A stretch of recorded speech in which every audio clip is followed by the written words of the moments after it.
Hello, Bolodan. Good morning from Wales. Welcome to our little buddy build of the Albatros D3. I'm with Steph today, the budget modeler as always. So how are you doing, Steph? I'm fine, thank you very much. Hello, coming from England. Congratulations on your win last night. Sets up a nice game against Poland. That's going to be interesting. I might just sit and watch that on Tuesday instead of the England game.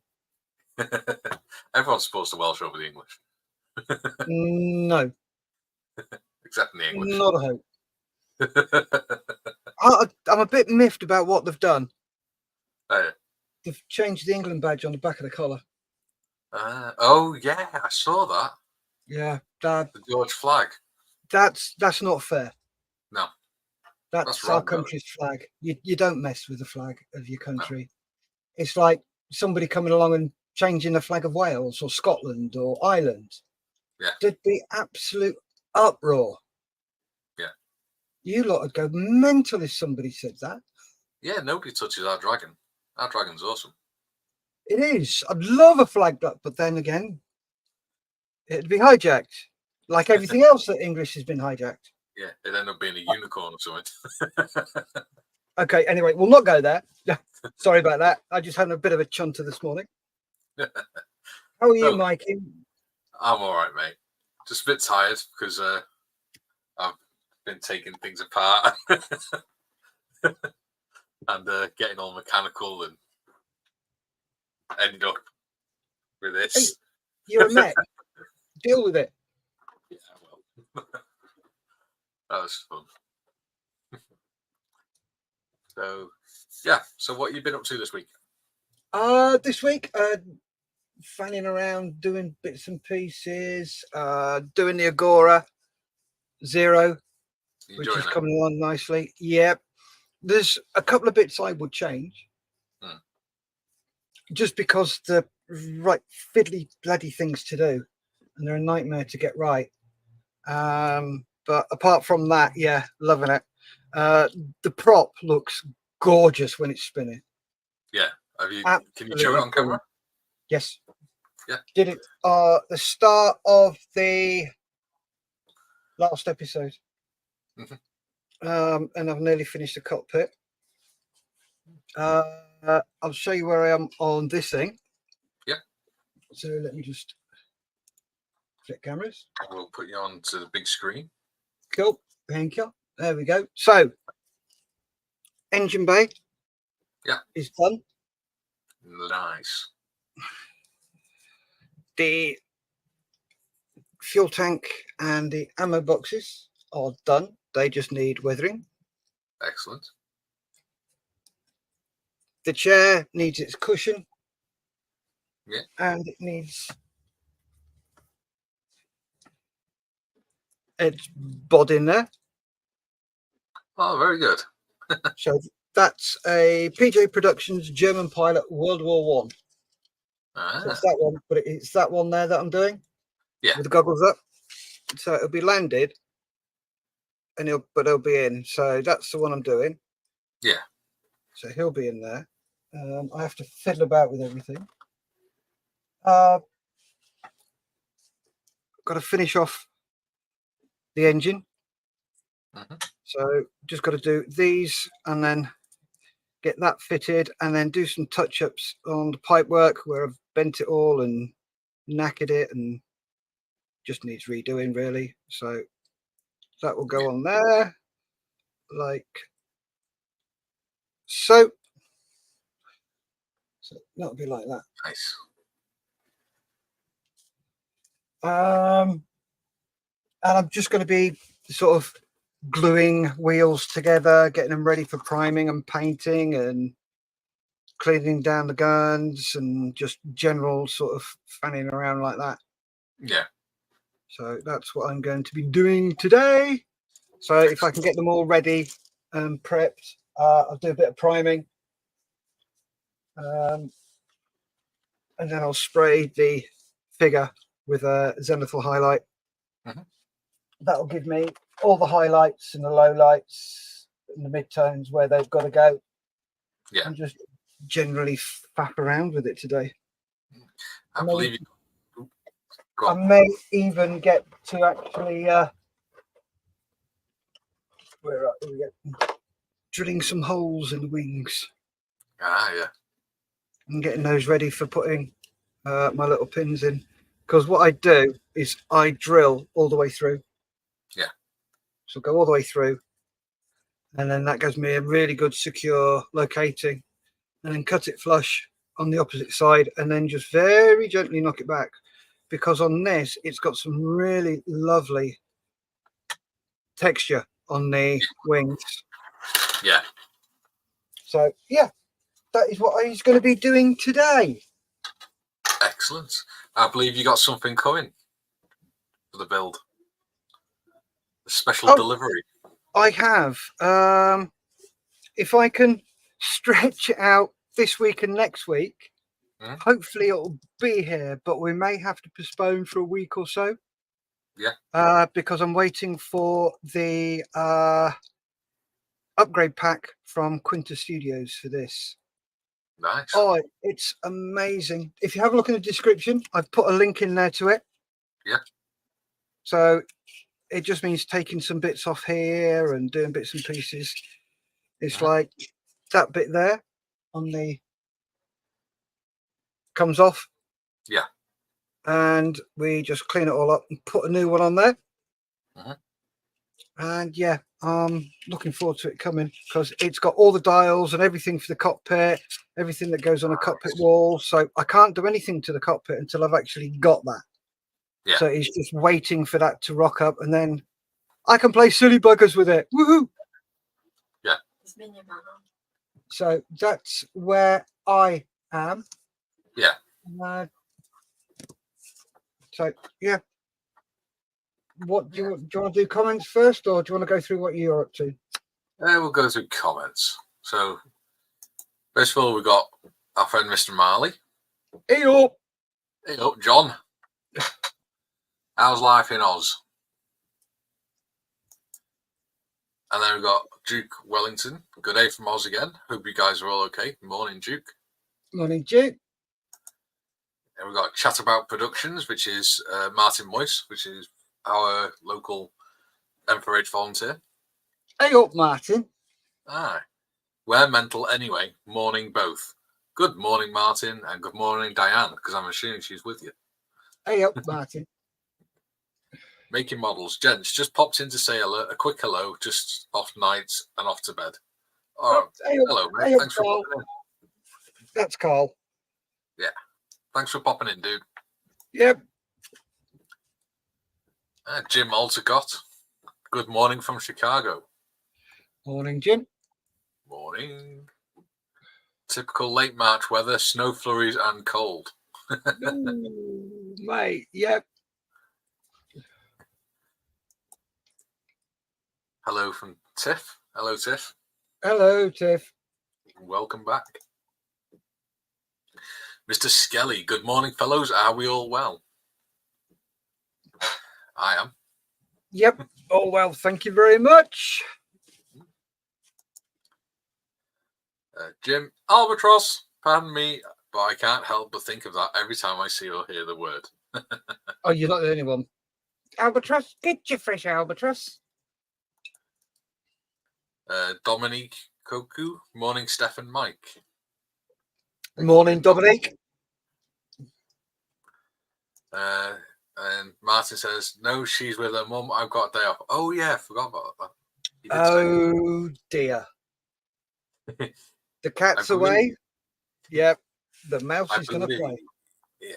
I believe he's going to the Cheshire Museum today to have a word with them. Because our group might be doing like a weekly modelling display for M4H at the museum during the summer holidays. Nice. Yeah.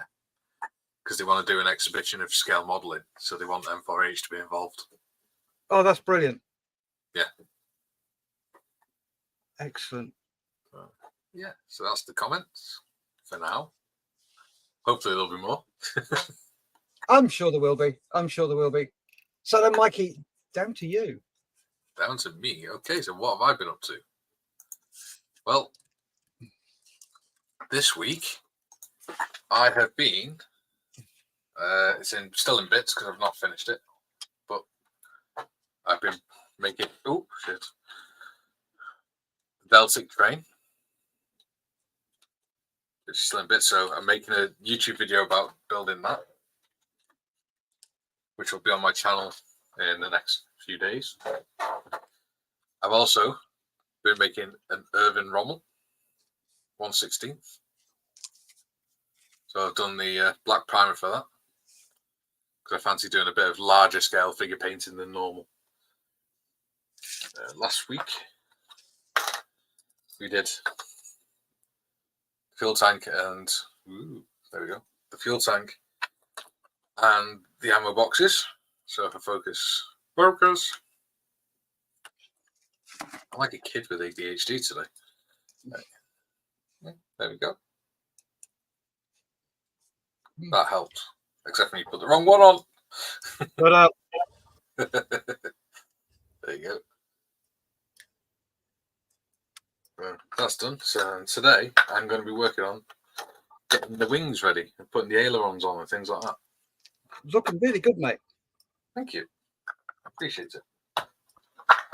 And I think I got the wrong set of wings out of the box. That's the problem with biplanes.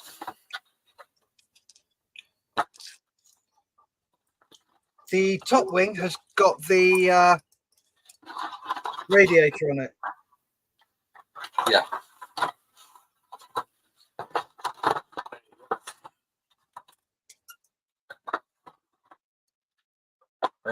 Yes. I need to make some eyelets as well, don't I? Mm-hmm. Because I'm not going to be able to put the rigging on otherwise. Yep.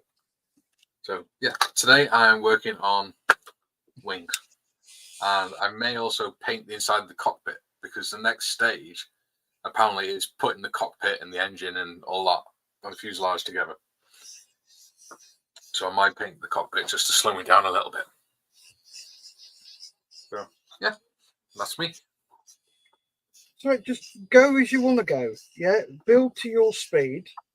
Build how you want. Because what I can do is I can always add a couple of extra days during the week just to catch up. Well, you need to fill time anyway, don't you? Whilst Yeah. you wait for delivery. So at the moment, I'm just doing the undercarriage. I've already glued the wheels together. Yeah. So I'm just using my rotary sanding tool. I love this tool. I need to get one of them.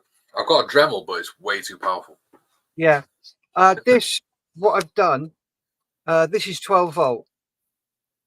Yeah. So if I crank it up to 12 volts,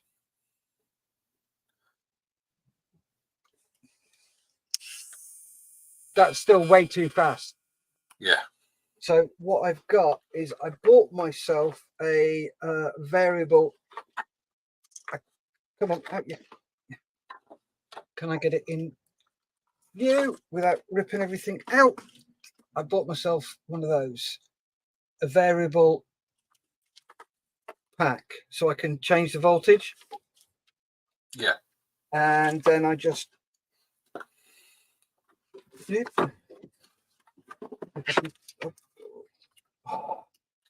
talk about wrecking a bloody joint. You're allowed, sure should. Yeah, this has got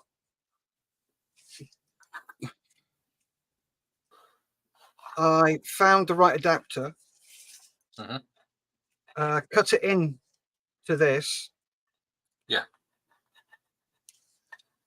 Plugged it in, screwed it in, and now it's bloody awesome because I can vary the speed of it, which is brilliant, absolutely brilliant. So yeah, I'm quite happy with how well these are going. No, turn the bloody speed down, Steph. You forget to turn the speed down and drill a bloody big hole through the plane. Yeah, it does. It because it goes so fast, it melts the plastic. Yeah.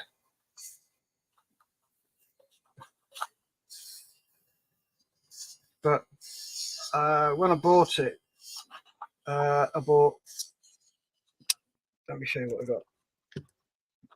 lots of different grades, so between 4 and 2,500 grit. Yeah. So I've got these, but you've also got, as you can see, larger ones. So if I'm doing a big area, you can use those. Mhm. So yeah, it's a really nice bit of kit. So Martin says, no, the Alex, who is the curator of the museum, he's not there today, so he'll be there next week. Cool. All right. Duke says, it's not too bad here. It's 10:15 p.m. and I am modelling wearing just shorts. Nice. We've actually got a rare sunny day in Wales. Whereabouts? Sorry, whereabouts are you, Duke? Remind us. Australia's a rather big place. Yeah. What seems to happen here at the minute is it's really nice and sunny in the morning, and when it gets to the afternoon, it goes really horrible and grey and dull. Yeah. Mine says a potentiometer. There we go. Yep. Basically. Jim says, question. Is the level and quality of detail in your Rodin kits at or near other World War I kit makers? Good question. I would say the detail is below wingnut wings, but above average. I'd agree with that. They could. There's certain things they could improve, obviously. Like giving us locating pins. Yeah. Oh, that's another thing I've got to do to the fuselage. Put my own, because what I do with Rodin stuff is I get a thin piece of plastic card. Yeah. That, and then get these and just put it in there, just so it overlaps them. So about a 5 mil overlap on either side. So I cut them off to about 10 mil. Yeah. And then a 5 mil in there. Because of the curve of the aircraft, if you do it a different angle, you see that? That's about, look at the angle that's creating. Yeah. So you're looking at getting it square. Mm-hmm. So you're probably going to have, you may even have to come down to about 3 mil on there. But on the bottom, you can have a bigger one. Yeah. Because it doesn't, it's, the flat is bigger. So I usually do 1, 2, 3 across the bottom, one there, and then I'll do one there. When you do, if you do this one, just make sure you don't interfere with the frame that goes in there, because of the frame that goes in there. Just make sure you don't interfere with it. And I'll have to have a look, but I may just put one somewhere along there just to give it that bit of extra connection. Yeah. Yeah, that's my big bugbear with Rodin. And also putting extra pieces in the cockpit that aren't there. That's brilliant. Well done. But yeah, they're not bad kits. They are not bad kits at all. There are a lot worse kits out there, but there's also better kits. I would probably, the ones I've made, I would put them wingnut wings. This is just for First World War aircraft. This is my opinion. I would start at the top, wingnut wings, without a doubt, the best World War I aircraft manufacturers that were out there. I've got 2 that I've got to build. They're both Sopwith pups. Yeah. One's RFC, one's RNAS, which is Royal Naval Air Service. Yeah. So those 2 have got to be built. Then I would probably put Copper State models next. Especially for the vehicles. Yeah, they come in a very close second to Wingnut Wings. And then probably I would put Rodent in third. Yeah. They are not, there's quite a bit of flash on them. These are what they call short run kits. So the molds are not that brilliant, but the detail on them is lovely. Absolutely lovely. So yeah, that's what I think. But that again, it's like arseholes. Everybody's got an opinion. Everybody's got one. Opinions are like arseholes. Everybody's got one. So it's a match. You could get a Friday afternoon kit from Rodin that is absolutely dire. Yeah. But then you could get one from Wingnut Wings and CSM. Yeah. Yeah, it's gone hot, cold, hot, cold, hot, cold, plastics warped, all sorts can happen to them.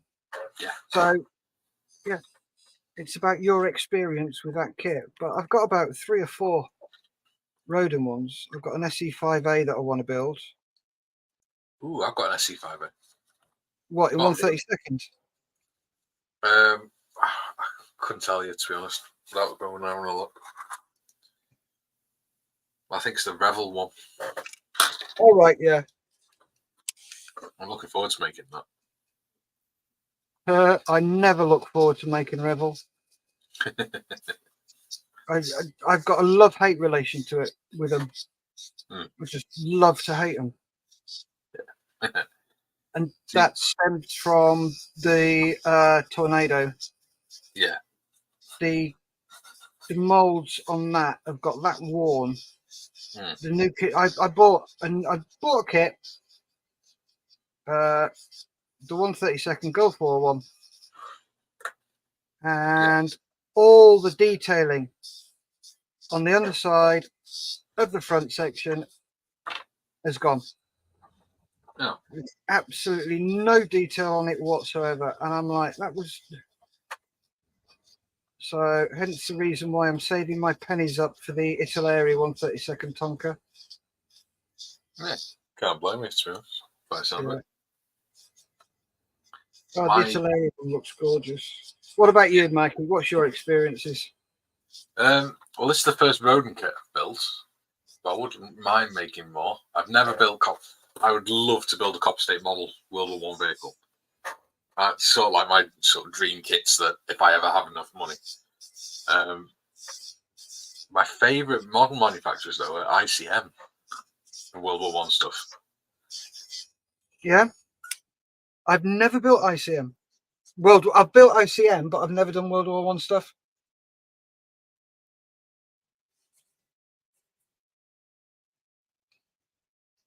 Mikey's frozen. Oh no! Right, while he's frozen, I'll quickly go through some comments. Tiffany says it's sunny here in the northeast too. Good. Mr. Marley, a lovely 18 degrees C in Newcastle, Australia right now. I'm back. Tiffany says 9. I'm Durham, John. It's 9. Sorry, it's 9 in Durham, John. And Duke says Central Victoria. Cool. So you're back. Mikey? Yay! Yay! So carry on. You've made ICM. You want to make CSM. Yes. Do you want to make a Wingnut Wings? I would love to, but I'll probably never be able to justify paying that much for one. Yeah. That's the problem. It's like if you look on the auction sites, they start at £90. Oh yeah. The starting bids. I just can't justify that. But I absolutely love ICM because I love building their vehicles. Everything fits together perfect. And there's almost no flash and stuff, and the plastic's decent and everything. Yeah. And they're really nice, crisp detail in them.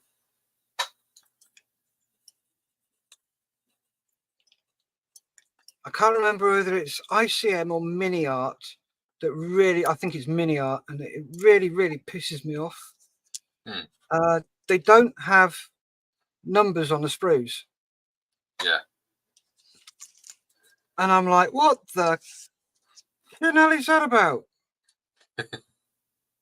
Why? Why do you not have numbers on your sprues? What are you playing about at? I was watching someone. Sorry, go on.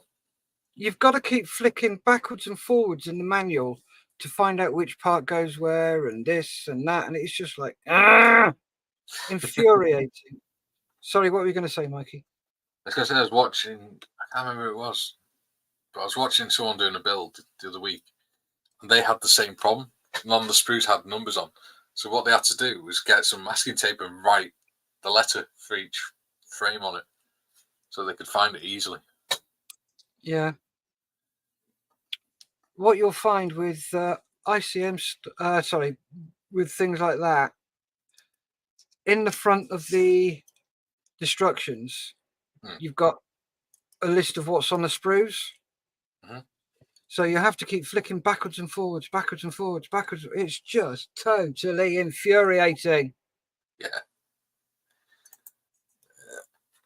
Duke says he's in central Victoria. Cool. He also says, what about Edward? Good question. I've never built an Edward World War I aircraft. I lied. I am. I'm building the F2B. Lying shit. Yeah, it's okay. I still don't think it's as good as Roden. Certainly nowhere near CSM and Wing Not Wings. I would probably put those in at 4th. Yeah. But this is on my own personal building experience. Yeah.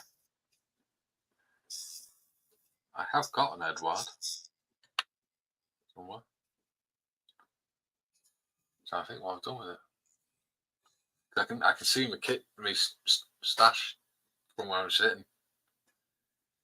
So I'm just trying to figure out why I can't see the Edward one. Go and have a look. I'll spot it now as I get up or something.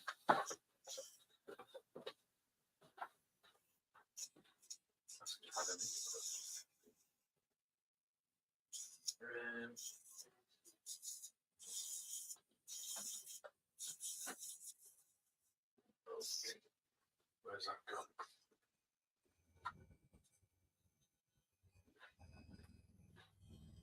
Might put it in the cupboard.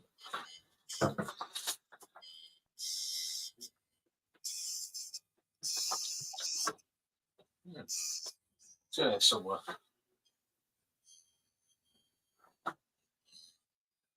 Did you find it? Yeah, it's the Fokker D7. Oh, very nice. It was my Secret Santa. All right.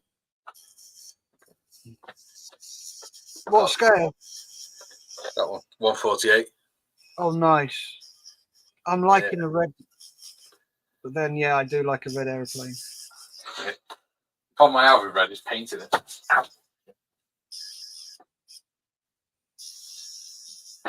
Only because I'm red-green colourblind. So red makes my eyes go a little bit funny. Nightmare. Yeah. Dominique says, I'm going again. S6 with construction. And see you next time. Cool. Take care, Dominique. Ta, dude. Mr. Marley says, I recently built Edward's 172 Albatross D5. Really nice, but just too small for photo etch at that scale. And Edward's Spitfires are wonderful. Yeah, the Spitfire. Do you know what? I haven't built a Spitfire in over 10 years, 12 years. It's a long time. Might have to get one at some point. Because everyone's got to have a Spitfire in their collection, haven't they? Yeah, I used I built the 124th ages ago. And I used that because I dropped it, and I used that as my mule. Yeah. Do you have a mule? I don't. You need to get one.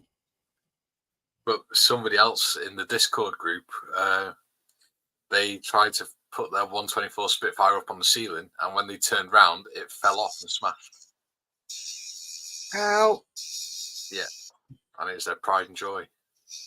Was that the new 124? Yep. Bugger. He's still gutted now, a week on. Oh, I bet he is. Anybody I know? Yes. Okay. Infantry. Discord. No, don't mention them. Not fair. No. Tish says, I'm listening in, guys, just doing a bit of rearranging. Want to put my PC in the dining room instead of the art studio. Makes sense. Got a table and chairs there. Yep. It's time for an intervention, Mikey. Is that because I haven't got a Spitfire yet?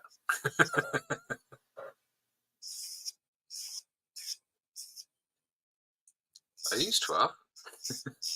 I used to have half a bloody Air Force. My issue is there's too many out there, and I'm like, nah, too many Spitfires out there. And it's been done to death, and I have always preferred anything weird and wacky or a bit of kit bashing, scratch building, stuff like that. Yeah. Something that's going to stretch me. Yeah.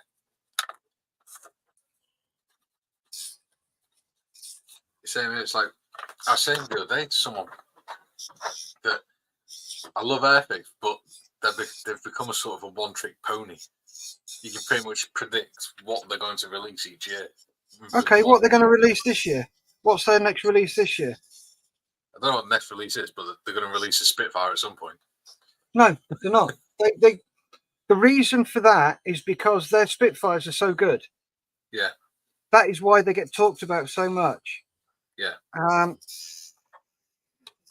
And to say they're a one-trick pony, no, I don't agree with you on that one.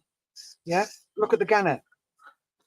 Yeah. But yeah, so I'm not saying specifically one aircraft, though. I'm saying they're sort of becoming predominantly aircraft rather than all different types of models. Whilst they're still doing different types of models like the Shannon class lifeboat, which is coming out, they're still predominantly doing aircraft. But that's what they're known for. Yeah. They are known for their aircraft. It's just like Tamiya are known for their vehicles. Yeah, being shake and bake. Yeah. It's like saying Copper State Models are a one-trick pony because they do the majority of World War I stuff. Yeah. But it's what they're known for. Yeah. And they had an interview with Mr. Tamiya a couple of years ago. And they were saying, so who do you think is your biggest competitor? And the way the interview was talking to him, he was expecting him to say somebody like Meng or somebody like that. It was after Wing Wings went down the drain. And he looked at him and he said, Airfix. Yeah. And they're like, what do you mean? And he said, well, Airfix have seriously upped their game. Yeah. We now need to do the same. Yeah. And the reason that Airfix have upped their game so much is because the designers of the model kits are all model makers. Yeah.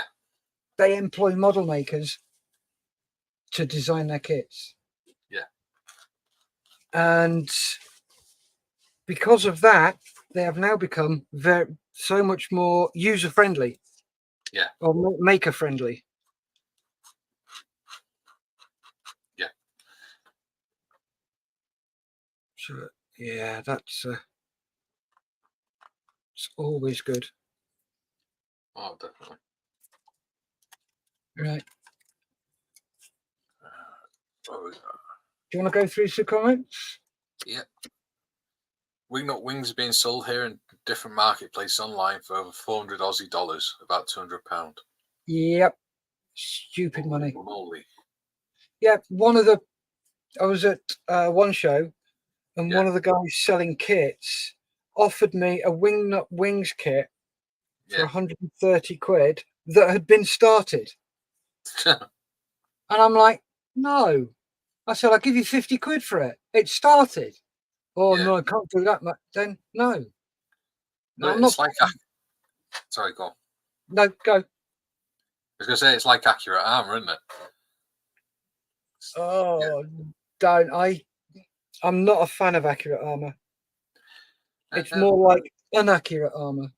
Yeah. I mean, I like building their kits, but like the one kit I want is the Foden recovery truck, but it's over £200.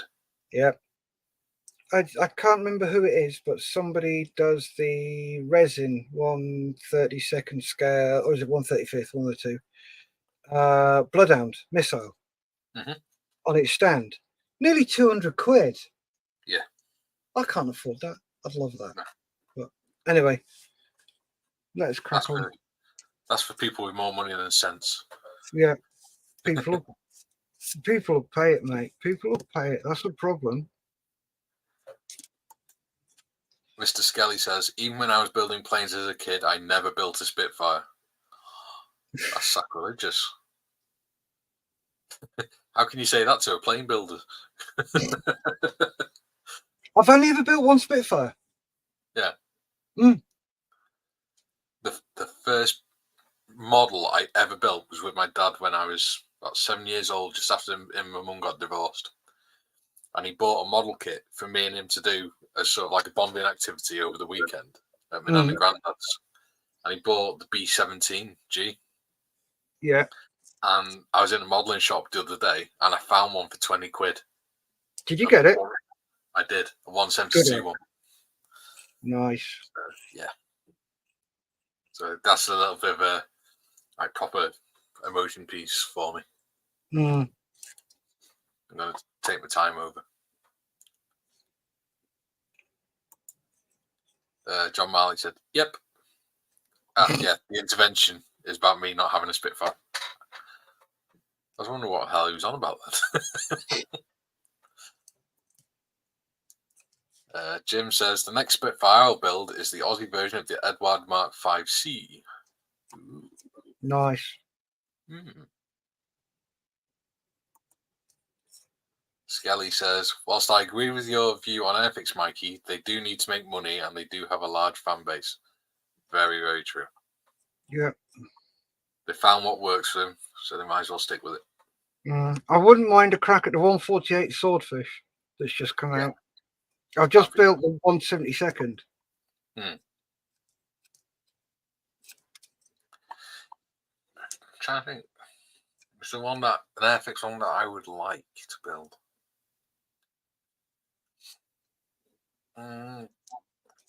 Maybe the Ferret, maybe. I think I'd like to have a go at the Shannon as well. That's coming out. Wouldn't mind having a go at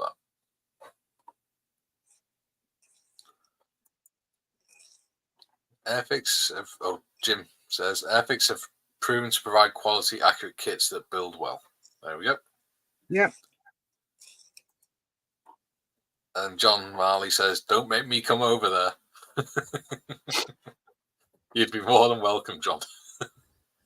I'll have a pint waiting for you, mate. Jim says, I have 2 Spitfires in my completed display, an Aussie Mark 8 and a Mark 1. Nice.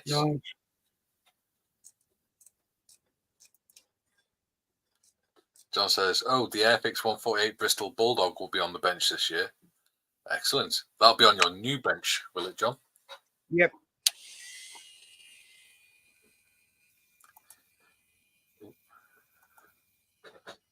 Jim says, I'm hoping to see a 48 scale Lysander from Airfix.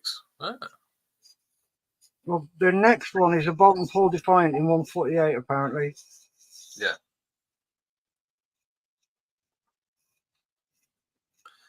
I'm not sure what Airfix to make. most of the stuff I do is vehicles, other than World War One. Sorry, go. No, I'm just thinking to myself. Sorry, you go ahead. I was in one of my local model shops. I'm lucky I've got 3 within about 15 miles of us. I've got one just down the road in here, one down the road in Wellingborough, and one in Northampton. The one in Wellingborough stocks Hobby 2000, and I've got a 1/72 scale Washington. Hey, you know what that is, don't you? Go on. It's a V29 in disguise. The Americans sold a couple of squadrons worth of 29s to us. Yeah. And I think they were only in service for a couple of years. But I've got to build one because it was one of the ones that 15 Squadron flew. Yeah. And what I eventually want to do is have every single aircraft that they flew. So,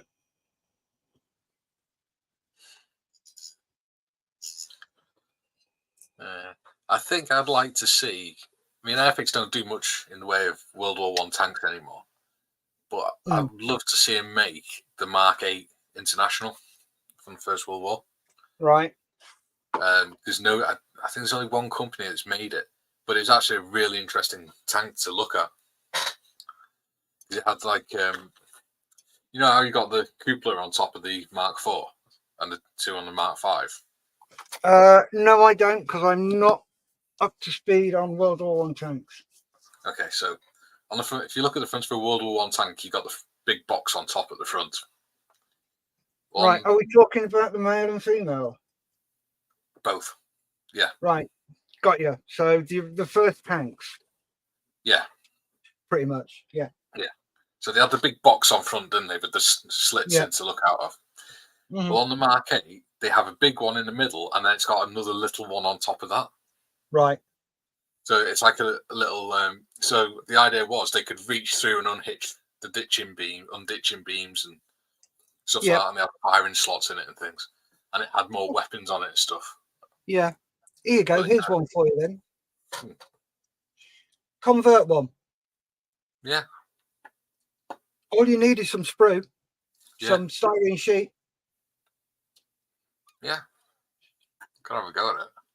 Yeah. The stuff you've built for Dios, you would be able to do that easily. Yeah. With your talent there, mate. It wouldn't be very hard for you. Because the stuff you build in Dios, you can transfer that across to doing conversion kits and making conversions. It's not a bad idea. Could be fun. Let's have a look into that. More comments? Lots more comments. Mr. Marley says, I'm on my way for the beer. Hell yeah. I'll even have a whiskey with you if you want. Nice single malt. There's got to be Welsh whiskey, though. Put that in. Mark says, I do like some of the vintage fix stuff. Yeah, I do as well, actually.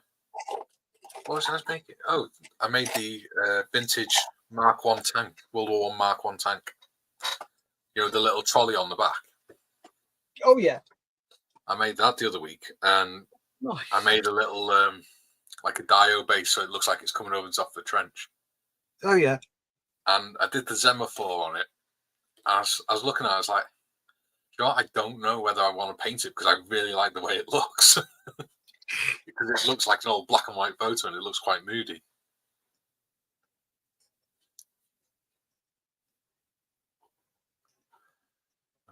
Yeah, I might leave it like that. I'll send you a picture of my World War One trench I did. What I did, I sprayed it all black. Yeah. And then I gave it the old zenithal highlight. But when I did it first of all in grey, and then in white. Yeah. And I'm looking at that, going, that's like a black and white photo. That's pretty cool. And then me and the missus watched Peter Jackson's They Shall Not Grow Old. Yeah, it's brilliant, though, isn't it? Where he colorized it all. Yeah. So what I did, I left half black and white, and I made the other half. I painted the other half. Yeah. Nice. So it's half What black might and say white, fading into half colour. Have you put pictures up on your Facebook page for it? Of it? I did have ages ago, but I'll take a picture in a bit and send it to you so you can see what it's like. Awesome. Skelly says, I liken dissing Airfix to saying Love Actually is a naff chick flick. Both received the same pearl clutching reaction. It's true.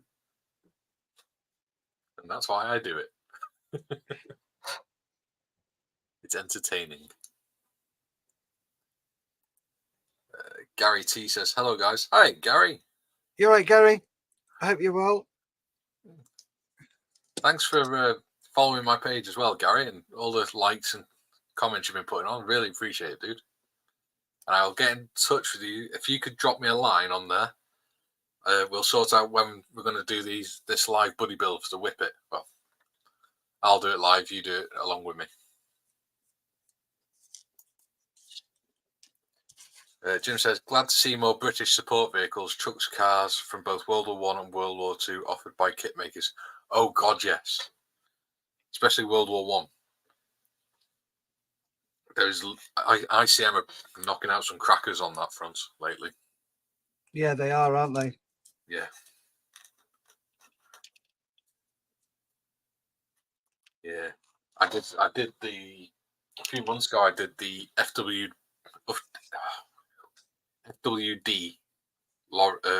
truck. And it was so nice to put together. It's FWD stands for four-wheel drive because the company that made them chose their name because they were one of the first companies in America to install four-wheel drive on a truck. All right. But they basically shipped a load of the FWD Type Bs over to Europe, and then the BEF just turned them into whatever they needed. Which is why we've got so many variants of it. Yeah.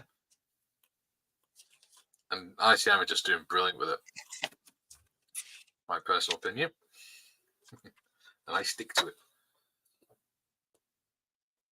The one I'm really hoping to get this year is the World War I US ammo truck. All right. So that should be a good one. Yeah. I was watching the review from Gary Stuff the other day about it. It looks a really nice kit.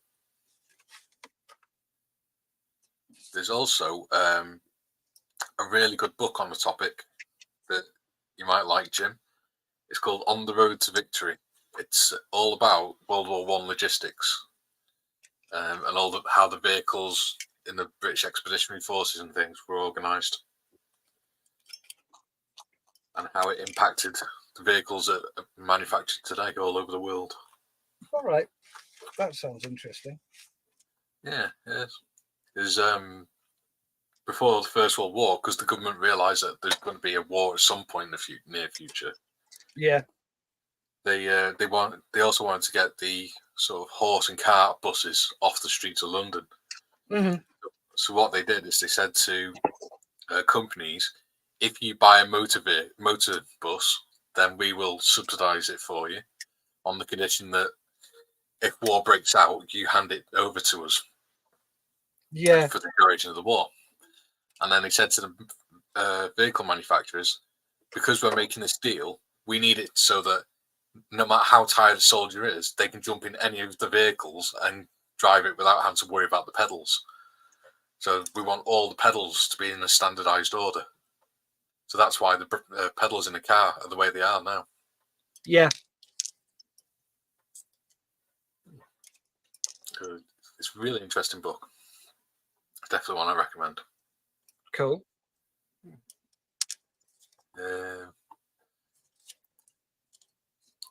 John Marley says, Edwards Lysander was reboxed Gavia plastic. The plastic was the letdown of a really nice kit. Airfix would move Lysanders if they choose to produce one. Yeah. Thing is, there's a Lysander at Shuttleworth. that they can use for measurements and stuff like that. So it's not like there's nothing out there for them to use for referencing. Yeah.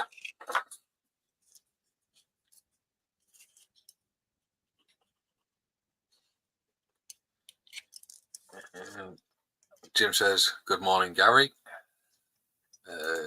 Gary says, hi, Jim, hope you're well.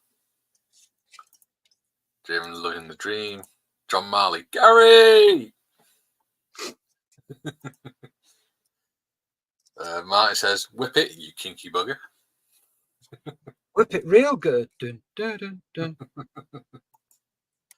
Gary says, well, I've just ruined one tank. I don't think I'll be up for ruining the whip it net just yet.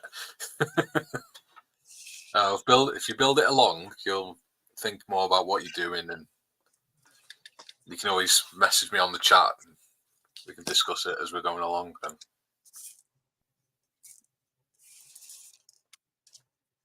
Jim says, thanks for the book reference, Mike. We'll look it up. No problems. I've got plenty of World War One books. I love World War One history. I was looking at, I got a series of books it's called Images of War. And they're basically a book, maybe 100 to 200 pages. And it's just all photographs of a given topic. And I think I was looking at them on the shelf the other day and I've got about 8 or 9 of them now. And it's all different World War One topics, and then one book on the Challenger and one book on the Chieftain. I was like, I think I've got a little bit of an obsession with World War One. Don't worry about it. John Marley says, as Dave from the Plastic Model Mojo podcast says, so many kits, so little time. Oh, yes. Jim says, John Marley, good morning, sir. And John Marley says, replica Lysander at Tangmere was as well. I couldn't fault it. Yep. And Jim it's says, a replica. It's a replica. It's not the real thing. Yeah. And Jim says, Gary T, remember, the armor models defaults. Cover it with mud. Well, that's the thing, because we can actually talk about where you want to put the mud and things like that as well, based on how the vehicle worked.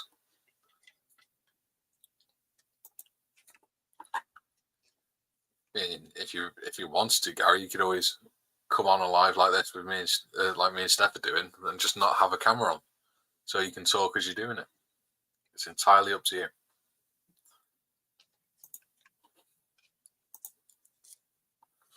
So we've barely dipped below 10 viewers for the whole hour. I know. It's great. Yeah. Loving it. Thank you very much, folks. Remember, give us the thumbs up and the likes. Yeah. And if you like his channel, like my channel. If you like my channel, like his channel. Bit of like on both. Yeah. Give us some love.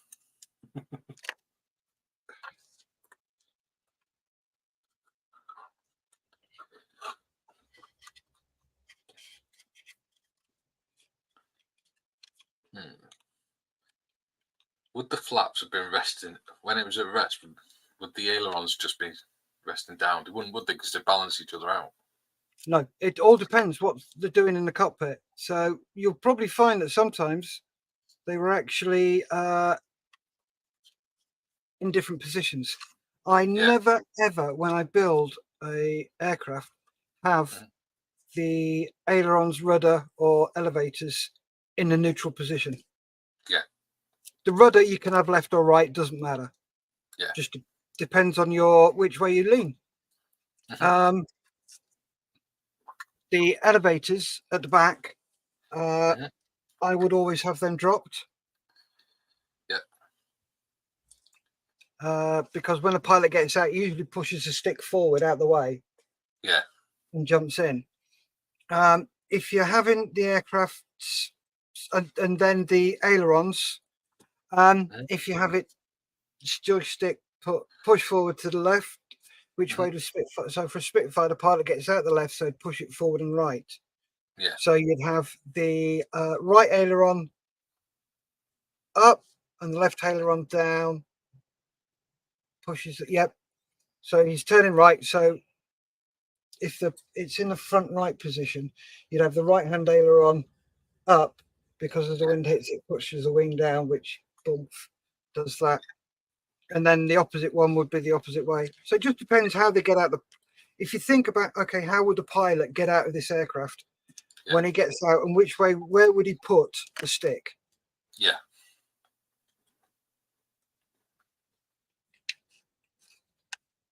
Yeah, I'll do it as if it's to the right, I think.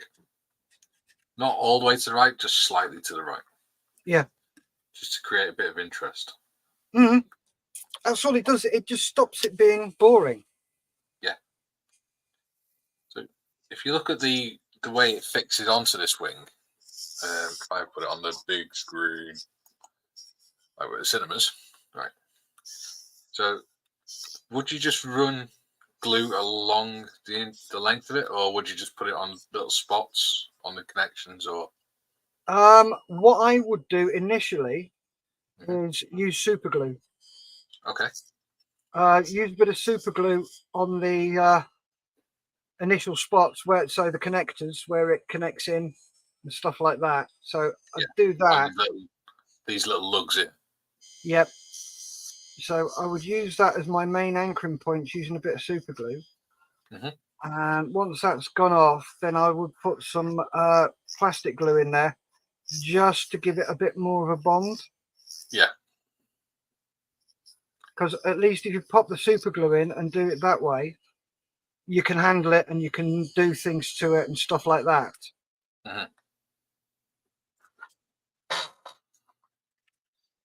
Very true. What I started doing with super glue is I nicked some permanent reallocation of stores, shall I say, of these little pots, and I just turn it upside down and put the super glue on the bottom of them so they can get to it.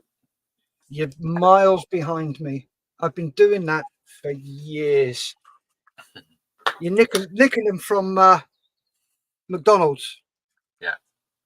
I go into my go. No, go on. Say, to be fair, I only started modelling just over a year and a half ago, properly. I hadn't built a model for over 10 years before that. Yeah. But what I do is I go into my local McDonald's and I speak to them and say, look, I make models. This is what I do. Would it be possible for me, and I explain just who I am, and would it be possible for me to have a couple of these pots so it helps me make some, because this is what I use them for. And every time they're like, yeah, of course. And when I go in now, they see me and they go, hey, do you need some more pots? See, I just went up and just picked them up as I was getting the rest of my stuff for my drink. Yeah.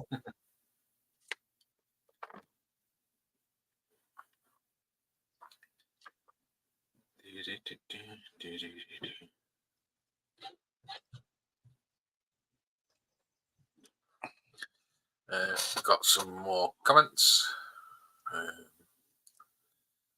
Where were we? I think. No, no, that one.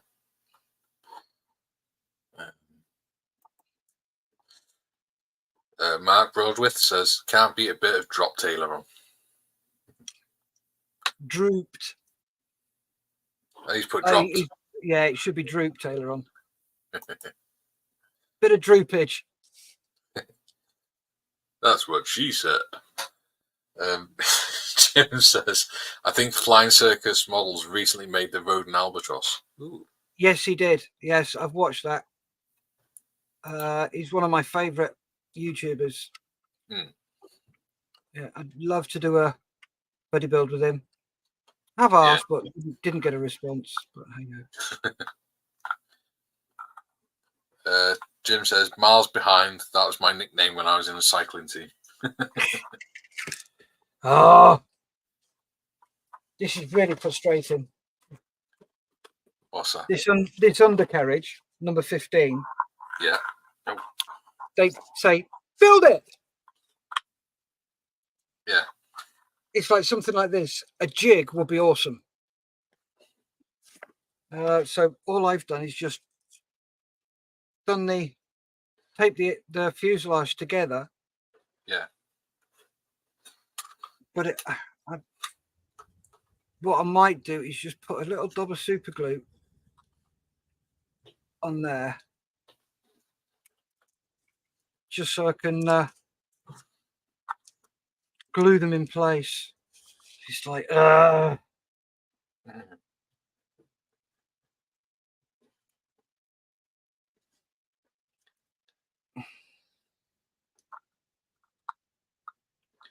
because it doesn't even show you where on these bits here. There you go. Yes. Pop us on full screen. Pop you on full screen, right out. Yeah. There you go. Right. On the back bit there, they've got 2 dimples. Yeah. And they connect. They've got dimples this side and dimples the other side. And that connects onto a small piece the other side of the main axle. Yeah. Just there. But it doesn't show you which hole it connects to. So it's bloody infuriating. And it doesn't even show you on the other side what it's connecting to. So I'm like, bugger. Okay. I've done my undercarriage. Yeah? Yeah. Mine's slightly different to yours, though. In what way? So look. It doesn't have that flat axle. It just has a round axle. Does it? Yeah. Ah. Oops. I think that's, yeah. Now let's go back in there. There you go. So it's that focus thing. There you go. Just that. But it just sits free on there.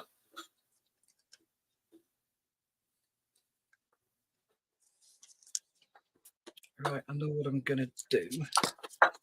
Do a little bit of drilling.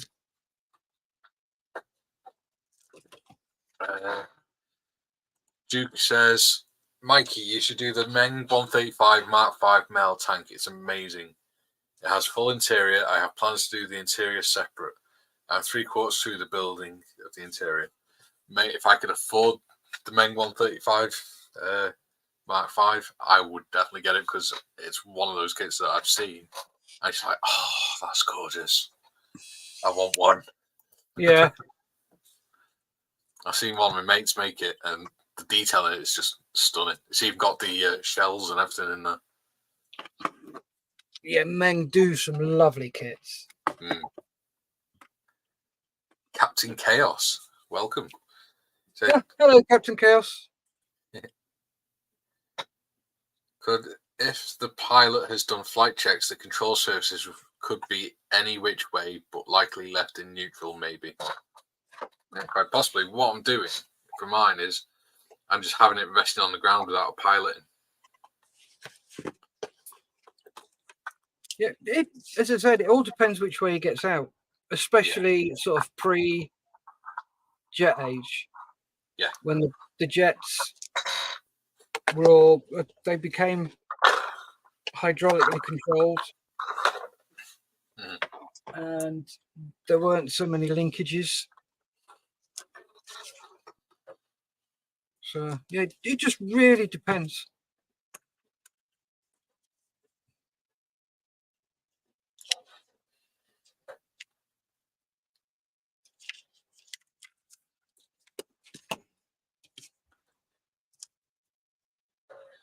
I think it's one of the things I like about doing buddy builds like this is you can discuss ideas with each other as you're going along as well. Yes. Yeah, very much. I mean, I doubt you've learned anything from me, but I've certainly learned a lot from you doing it. At stages, I will probably, especially if we come to doing the decking and stuff like that and the groundwork. Yeah. I will probably learn quite a lot from you because I'm not very au fait with diorama bases. Yeah. Well, have I shown you the base I'm doing for mine? Using for mine? No. I shall show you now. I ordered them specially. Get it?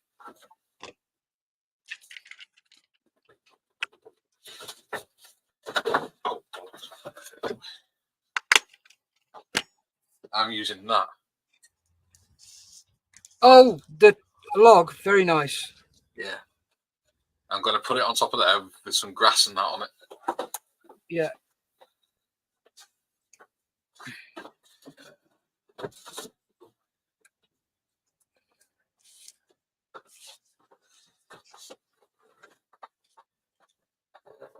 Martin says, "You'll never stop learning."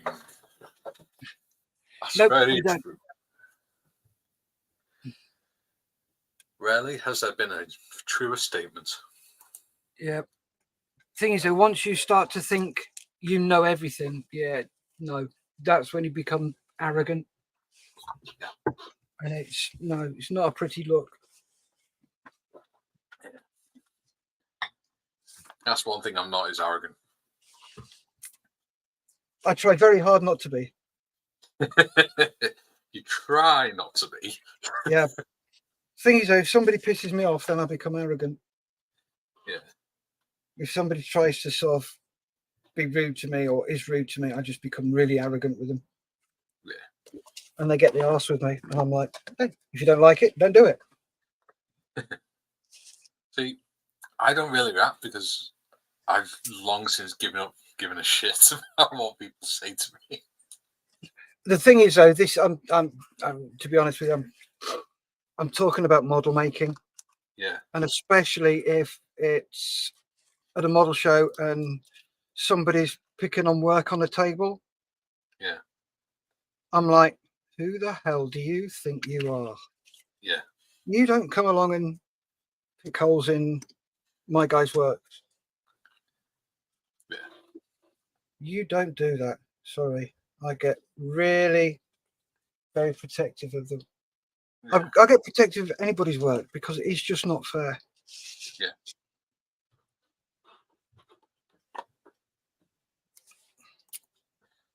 Gary says, I've got the Edward 148 Fokker D7 the other day. It looks like a lovely kit, but the P scares me of even attempting it now. Oh, what a coincidence, Gary. Guess what I've got? I've also got the Edward 148 Fokker D7.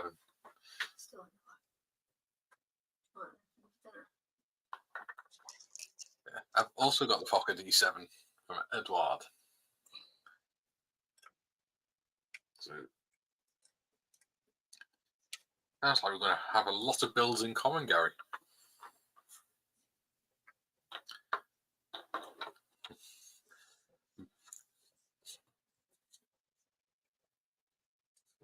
Actually, thinking about it, Gary, since we're going to have quite a few builds in common, are you on Discord?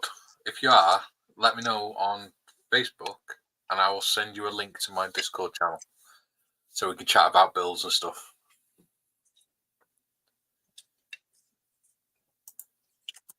DJ Sonic says, oi, oi, you fuckers. Oi, oi, Stu. How are you doing, mate? Afternoon. Oh, it is just about 10 past. Yep. I've got my ailerons on. Hey! Looking all right. Nice. Yeah.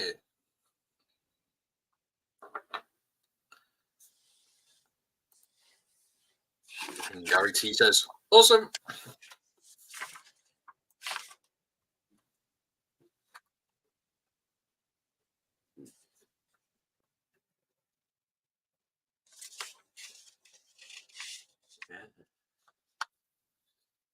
Yeah, you're on my Discord, aren't you, Steph? I am that. Excellent.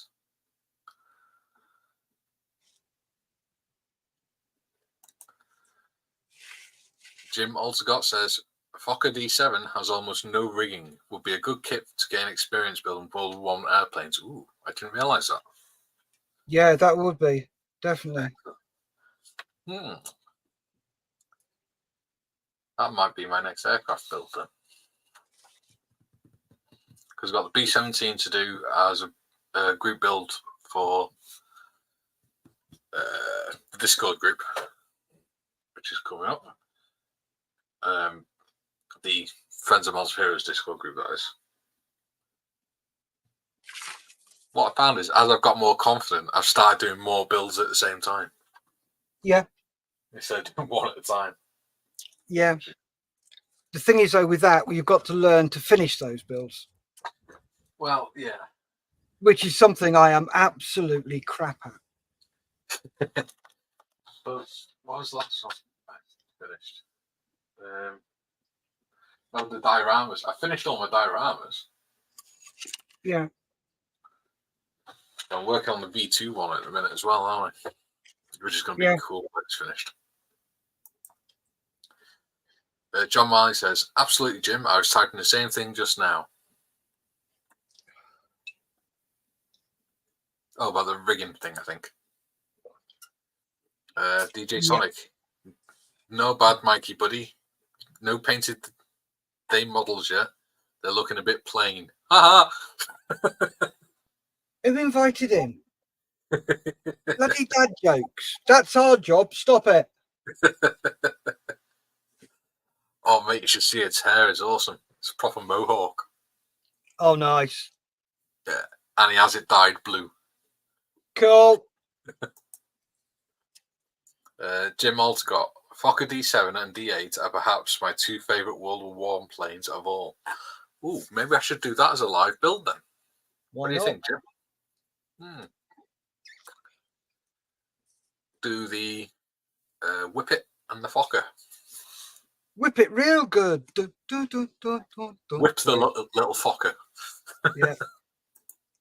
Oh, I can't do this undercarriage at the moment because I can't get the pigging angles right. You're having problems with your undercarriage, are you, Steph? Yep. It's because it's at an angle like that. That's exaggerated, that is. Yeah. It's just there's no physical connection between. It's just glue too. Yeah.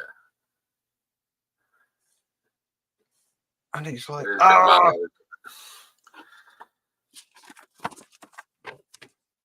John Marley says Fokker D7 was the only aircraft specifically mentioned in the Treaty of Versailles. I wonder if I could find a copy of the Treaty of Versailles. I wouldn't mind reading that. Maybe having a poster, having a frame, put it in a frame on the wall or something. That'd be quite cool. Have you got a big enough frame? Have you got a big enough wall?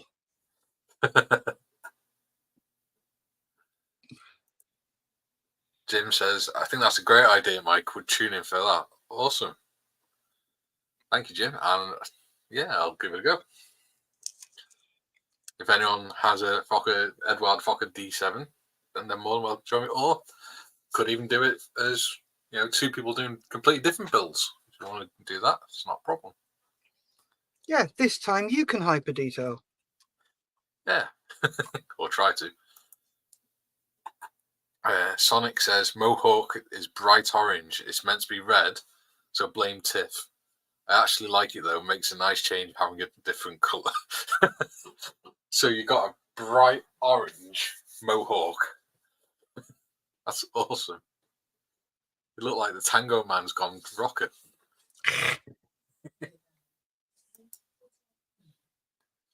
Oh, my mother's just turned up.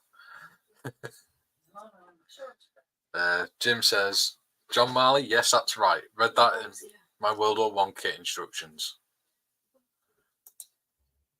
Gary T says, Fokker live build, yes, please. All right, it's a deal. We'll do a Fokker live build as well as the Whippet one. Whip it real good. Yeah. DJ Sonic, it was bright pink because my daughter wanted it that way. Wow. That'd be quite cool because he's only like 5'2" as well. 5'2", 5'4". So having a bright pink mohawk as well. That'd be awesome.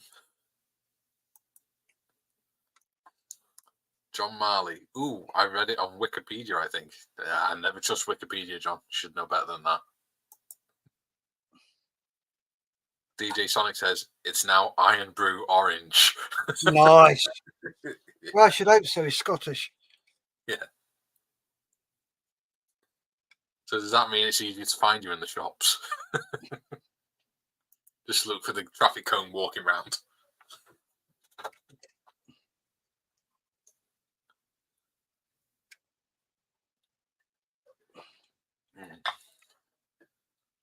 Yeah, my mother's just turned up and I can hear her talking to my wife in the other room now. Hello, Mum. She's in the other room.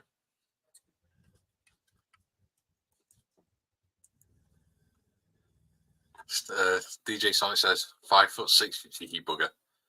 Well, you know, compared to me, mate, that might as well be 5'2". Or 5'11" of me.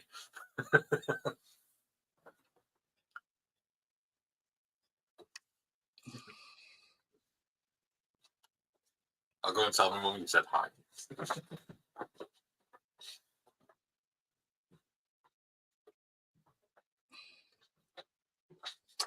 Put the live on the telly.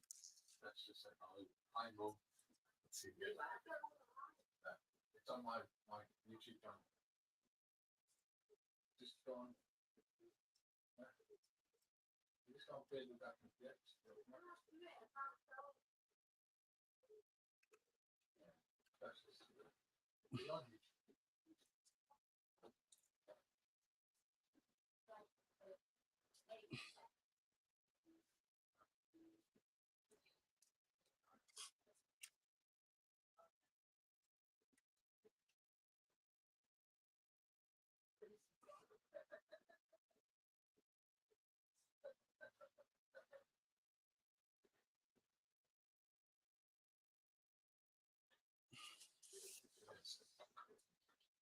And there we go. Yay! I got it, Mikey. Hey, right. My mum and my wife are now watching in the living room. And now what? They're now watching the live in the living room. So hello, Mum. Hi, Mum, Hello. and hi, Kaylee. Hello, Mum. Hello, Kaylee.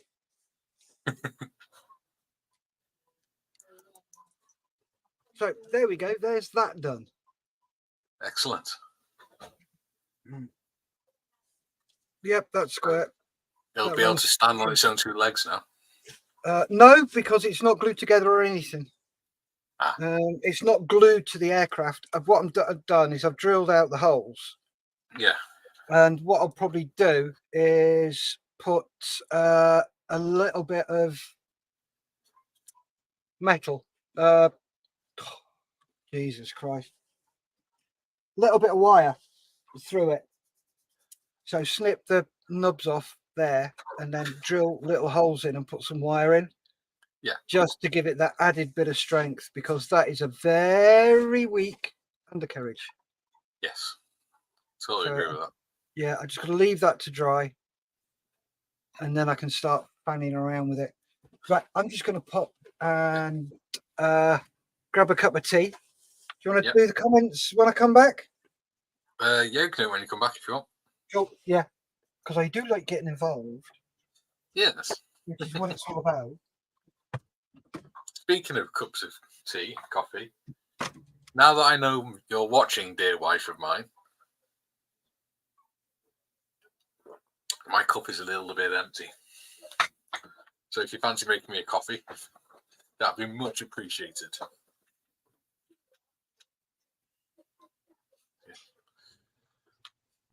Although I think you're talking to Mum and giggling because I can hear you. So we got the ailerons on, so it's going to be banking right. So stick me over to the right. I've got to remember that.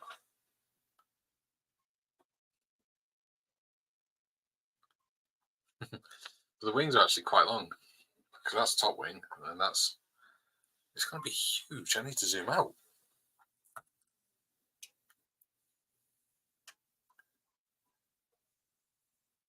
Still going. There you go. So there's the wings for it. So it is actually going to be properly decent size, like. So how long is that? 29 centimeters width of the wing. So it's going to be a nice size when it's finished. I might clean that wing up now.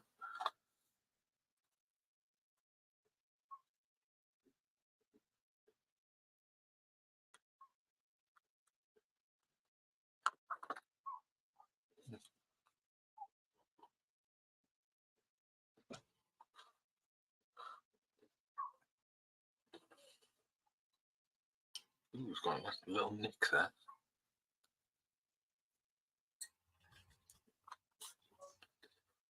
Straight that down. Where's me knife gone? Where's me knife? There it is.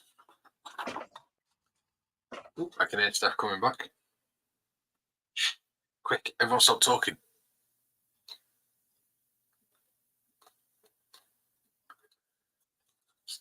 Actually, that could be Steph's gate. No, his gate is shed door. In fact, it could well be because it's rattling his desk.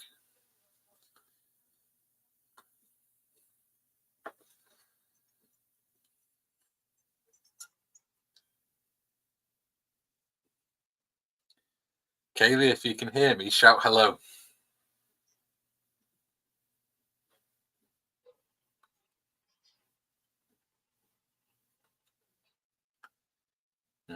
She's not shouting.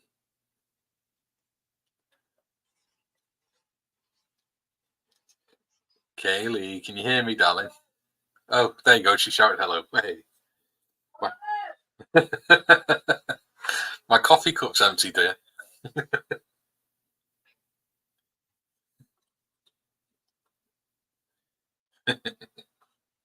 So you can hear us then. Excellent. That's Steph. That's got to be Steph coming back.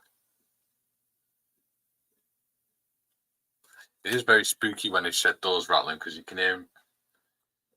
You can hear it banging, and you can see his camera moving, but you can see that there's no Steph.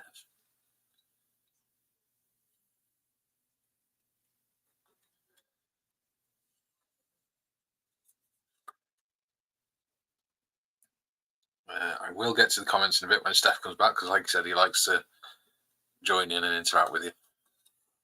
So we're going to have quite a few comments to go through. Ooh, what are we doing?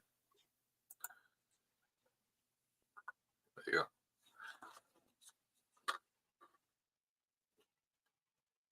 Really appreciate you all joining in today as well. I'm really grateful for all the support, especially me because I only started my channel up October. So it's great to have so many people joining on lives and listening to me rabbit on with Steph. And hopefully one day finish building an albatross. Albatross, get your fish out. Your ghost was back again, Steph. What ghost? You left your shed door open so we could hear it rattling, and we could hear it moving, and we could see your desk moving in the wind, but we couldn't see you.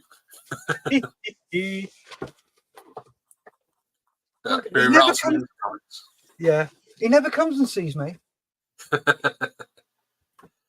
Right. You'd think it'd make him easier to find, but no, still can't see him over the shelves.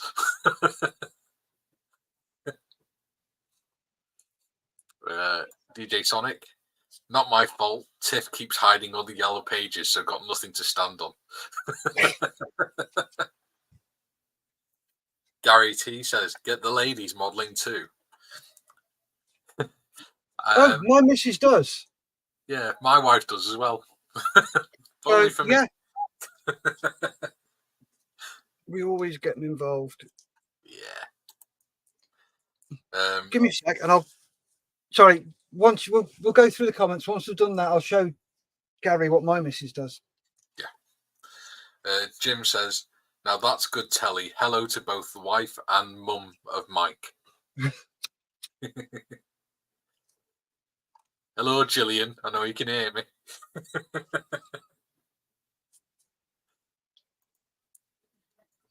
She's laughing now. Duke Wellesley says, Meng's Fokker DR1 in 132nd and 124th are pretty good. They were going to be winged up wings next release, and Meng got the bits and pieces for it. Unfortunately, the top wing might be warped. Oh. I've got both, and I've built both, and they are bloody awesome. Kaylee's just come in and said, "Your mum said if you call her Gillian again, she's going to bat at you." Hello, Gillian. Yeah, Mikey, I've built both. Yeah. Yeah, they're great. Absolutely great. Oh, that's nice, isn't it? I get thrown with getting a battering if I call her Gillian. You call her Gillian, she says, "Hello, darling." Yeah, but she's probably closer to my age. I wouldn't say, mate. Well, I'm 56. Oh, she's older than that. She's old as fuck, mate. Yeah, but the thing is, though, I'm happily married. You're closer to my dad's age.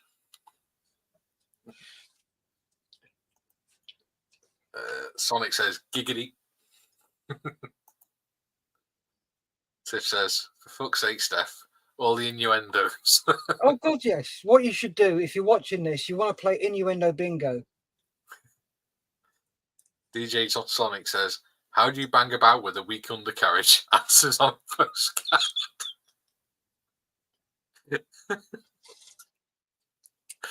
Very carefully, mate. John Marley, "I'm drinking a Cooper's Stout out of a long neck bottle. My beer glasses are in a box somewhere." If that isn't innuendo, I don't know what is. Jim says, "Question, where in the UK are you located, Mike?" Well, without being too specific, I'm in Wales. He got it right. He got it right. Well done, Jim. He asked, where in the UK? Yes. Because a lot of, no offense, but a lot of Americans would have said, where in England are you? And you'd have gone, I'm not. Yeah. That's like the biggest insult ever to the Welsh, isn't it? How to offend half the country. Yeah. John Marley says, "So I'll not have a tea, Mrs. K." Oh, I'm sure she'd love to make you a cup of tea or a cup of coffee, John, if you're... She's at work, Mrs. K is. DJ Sonic says, what's he doing under his desk?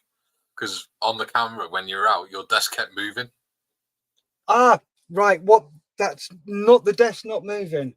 It's the camera vibrating from my compressor. Yeah. My compressor kicks in and it vibrates the camera a little bit. Yeah. So that's what that is. Ah. But it's not me under the desk. It's somebody. No, okay, we'll not go there. Sonic says, "With all those innuendos, it should be called Carry On Crafting." That's a great name for a YouTube video live.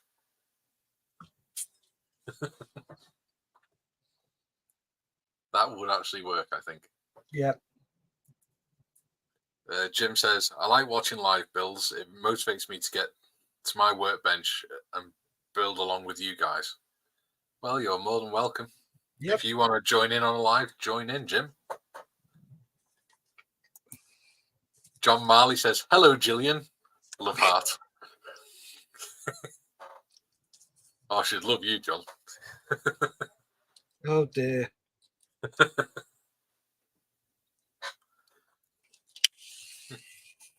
So, yes, you're going to show Gary what your wife does in scale model. Oh, yes, I am. 1 second.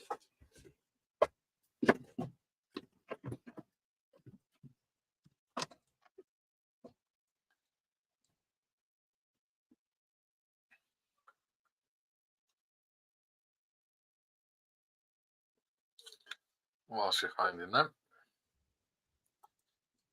Tiffany says, hello, Mama Veteran. And hello, Mrs. Veteran. Oh my God, they're cackling like witches. My wife's got the filthiest laugh ever, and I can hear it.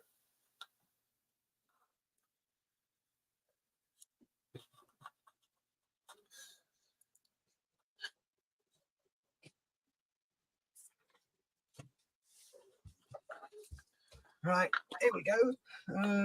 Light switch. So we just shut the door and you can see it better.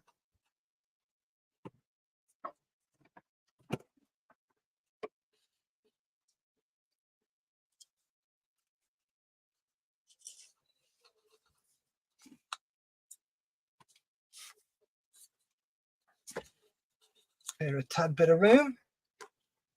Right, so this is what she does. Oh, Do you want to nice. pop us on full screen? Yeah, man, definitely. There you go. So that is what she does, and that's with the light on. They've got electrica in them that works. So yeah, she just done this one. This is what she did for my aunt.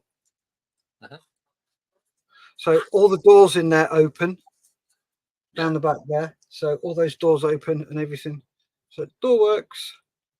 That's the sort of thing she does. She loves doing those, and they look awesome. How much do them kits cost? They range anywhere between 20 quid and 50 quid. Depending on where you get them from. No, they're not bad at all prices. And the other stuff she does is the switch.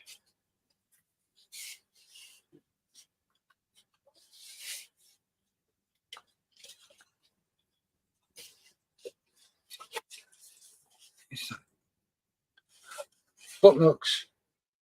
Nice. See, I'd love to have one of them on my bookshelf, but I've got too many books. I've actually had to buy. I actually need to get another bookshelf because my two bookshelves are full. Oh, there you go. There's a little sensor there. You tap, and it lights up. I like the water effect in it as well in the bottom. That's just rippled plastic. Ah. All that is, that's just rippled plastic. Yeah, so that's the sort of thing she does. So I got her involved in doing them. She does she did a lot of cross stitch. Well, she still does. She does cross stitch. That's her thing. Oh, the stuff she does is stunning. And I bought her a little box. What they call a theatre box. Yeah. And everything comes that you need inside the box. So you open it up and build it all inside the box, and it lights up and all sorts. So that's how I got her involved in it. And her stash is bloody bigger than mine. That's saying something.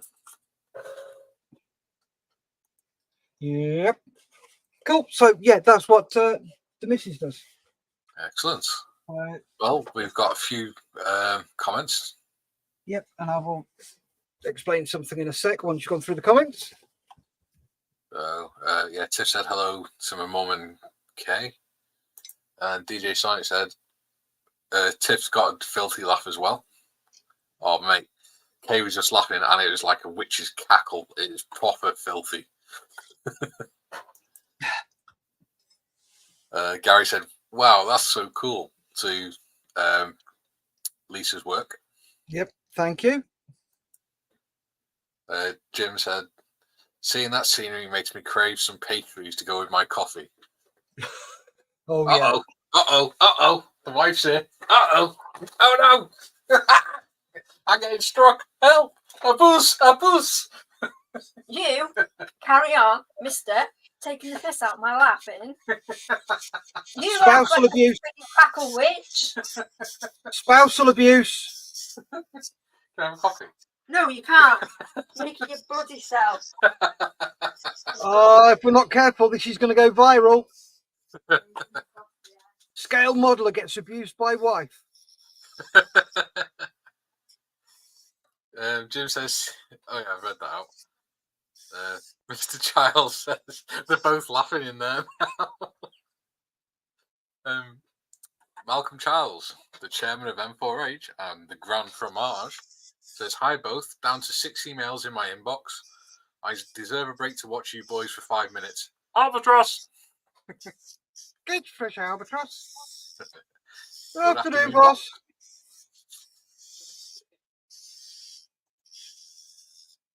And Sonic says, "Any of you guys ever do model railways?" Sonic, you know my answer to that, dude. You know I love building trains. I just don't have enough space for a train set. Oh no, we're not that sad. He says as he pulls out a Deltic that he's working on. Oh no, that we don't do train mod. No, get that thing off. That's what she said. Back to innuendo bingo.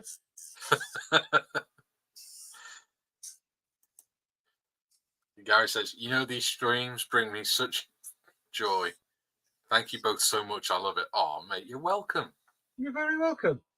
And, you know, if you ever feel like you want to join in, you're more than welcome to join in on one of my lives.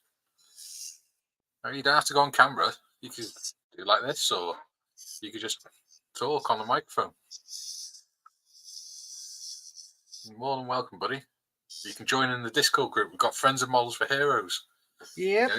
You could join that for £12 a year, and you could come on Discord with us and build with us. And we're on there pretty much every day now. And we're starting doing things like pub nights and things.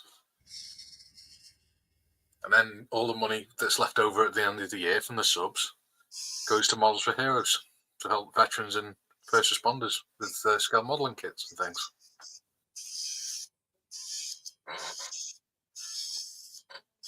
Sonic says, "Yay, a fellow Anorak, Mikey!"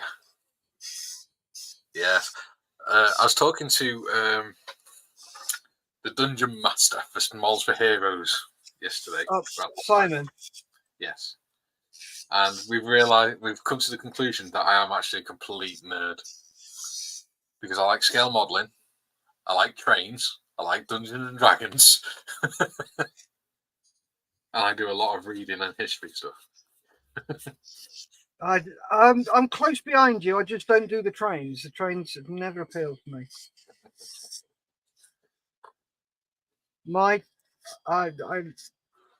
I'm really interested in conspiracy theories and stuff like that. Yeah. But I tend to try and debunk them. Yeah. I'll research them and go, yeah, no, that's just complete and utter crap. Yeah.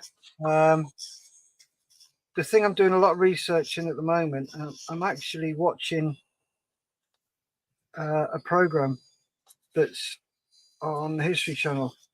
Uh-huh. It's about Hitler and could he escape? Could he have escaped at the end of the Second World War? Oh, because yeah, when they look at the body, Argentinian. Yeah, the body that the Russians have is not Hitler. One, it's the wrong blood group. Two, it's the wrong sex.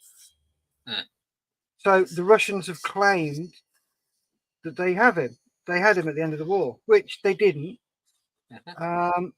Yes, he could have escaped quite easily. But it's more than likely he did die in his bunker, and they burnt him. But what they did, they put a couple of spare bodies in the burn pit. Yeah. And they moved him and Ava to a different burial site. Yeah. That is more than likely what happened. But could he have escaped Berlin at that time? Oh, hell yes. Oh, yeah. He could have. But because of his health and how he was, because he had early onset Parkinson's. Yeah. And he was not, he really had trouble getting in and out of the bunker as well. So to get him all the way across London, across Berlin in that state, would have been a hell of a job. Yeah. So I don't think he did escape, but they haven't got his body. No. And another one about that is Martin Bormann. Yeah. The German government said, look, we found him. We found his body here. Exactly where they'd searched 40 years previously. And didn't find anything. Yeah. And then when they did find the body, the mud he was in was analysed. Yeah. And they found that that mud was not native to Europe. Yeah. The mud was actually native to South America, and specifically Argentina. Interesting. Yeah, so he escaped. Yeah. He died in Argentina, and there's documents proving this. Well, they found German submarines and sunk over there, haven't they? Yep, they scuttled them just off the beaches. Yeah. So, yeah, there are Nazis who escaped. Well, Second World War Germans. We don't say the N word because the last time we did that, we were talking about a film called, is it Run Rabbit Run? Oh, yes, that one. Yeah. Yeah. And this was live on Models Heroes, and we got booted by YouTube because the N word was used on several occasions. Yeah. And we got kicked off. And Malcolm's like, the hell's going on? We've just been booted. What are you going to say? No. And we spoke to YouTube, and we were saying, well, we're referencing a film. Yeah. Oh, well, we don't know. It's the algorithms. You can't. So we never use the N word and we never use the H word. Yeah. So, but yeah, things like that I find intriguing. Absolutely intriguing. There's a YouTube channel you'd love. It's called Tick History. All right. And he's a historian. He's actually a proper historian, but he was a proper, like, hardcore left-wing socialist. And as he's learned about history, he's actually gone, hang on a minute. Things aren't quite what we were told in terms of that side of the politics. Yeah, socialism and that. So, in principle, socialism is amazing. It's brilliant, but it's the people who get in charge of it that actually knacker it for everybody. But he's done videos, proving it all, going into all the the tabletop hit. What's it called?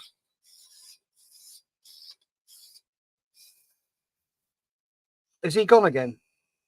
Yep, he's gone again. Okay, while he's gone again, let's just go through some. I bet you any money his wife and his mum have cut the cable. They've cut him off. Right, where are we? There you go, I'm back again. Okay, I'll quickly go through the comments. Yay, a fellow Anorak Mikey. Question, does the term UK have the same meaning as Great Britain used to? No. It's two different things. No, it's not. It is. Okay, Great Britain is England, Scotland, Ireland and Wales, Northern Ireland and Wales. No. The United Kingdom is England, Scotland and Wales. No. The United Kingdom is the United Kingdom of Great Britain and Northern Ireland. Okay. So Great Britain is the landmass, whereas the UK is the political entity. Got you. Yep, there you go. Every day's a school day. Right, I'll let you finish off the comments then as you're hosting. Yeah. Sonic says, Steph keeps his trains in the closet. Laugh out loud. I like conspiracy stuff as well. If you like conspiracy stuff, then go and have a look for Y-Files. Because what he does is he'll go through one and he builds it up, and the way he presents it, you're like, oh, this is so true. Hmm. And then he goes and debunks it. Well, I'll rephrase that. He debunks what he can, but he Yeah. will sit there and say, right, I've debunked what I can, but I can't debunk ABC, JKL, and XYZ. But Yeah. all the rest, yeah, you can ignore because it's a load of rubbish. But the rest cannot be debunked. So he's very good. It's called Y-Files. And it's got Hecklefish. Lizard people! Sorry. If you know, you know. Before Go and watch it. It's brilliant. sorry, before I carry on with the comments, because we've really got 15 minutes left. Oh, I've done my ailerons. I've sanded down both wings. I thought you were going to finish the comments off. Yeah, I'm just saying before I do that, All right, okay. just so people know that it's not that I'm not doing anything. It's I've done what I need to for today, so I'll concentrate on the comments for the last 15 minutes. Right, cool. Jim says, budget modeler, I have a friend that believes Mr. H made it out of Berlin to South America. He could have. He could have made it out. I'm not saying he did. I'm just saying it was possible, which is a big difference. But I don't think he did. It's not entirely unfeasible. No, it's not. Jim says Mark Felton did a comprehensive series about both Bormann and Himmler. Yeah, Mr. Felton, bit of a red under the bed there. Especially his commentary on the Ukraine. It's very Russia specific. After a few of his, I stopped watching him because I'm like, no, you're just being a bit. You've been very biased towards the Russians. Yeah. So yeah, it's very good though what he does. Yeah. I think this is the problem with a lot of historians. They find it very hard to sort of sit in the middle and be objective. Yeah. Because they let their personal feelings get involved too much. Yeah. And the thing, if you're doing history, you've got to sit on the fence. You can't sit and go, well, this and that and that and that. No, yeah. You're there to give us an unbiased commentary on history. Yes, exactly. Mr. Marley says Mark Felton has a series of YouTube videos on Mr. H's body, Bormann's possible escape, hours of viewing, and wonderfully researched. Yes, I've seen those. John, high five, Jim again. They keep writing the same thing at the same time. Jim says Tick has an interesting take on history that I follow regularly. He really does. That's so it's what? Tick history? Yeah, it's spelled T-I-K. Cool. I will go and have a guess what I'm doing this afternoon. He's even done a video explaining why going through all documents. I think it's like a 4-hour video, proving that Mr. H was a socialist. Okay. And it's when you watch it all, you're like, first time I watched it, I was like, yes, now that makes more sense. John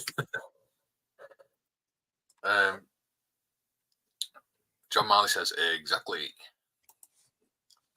Jim says, thank you for that answer, Mike. Helps a foreigner like me learn a little more about current life in your country. Thanks again. Not a problem. So, as said, Great Britain is England, Wales, Scotland, because it's the landmass, the island itself. The United Kingdom is the United Kingdom of Great Britain and Northern Ireland.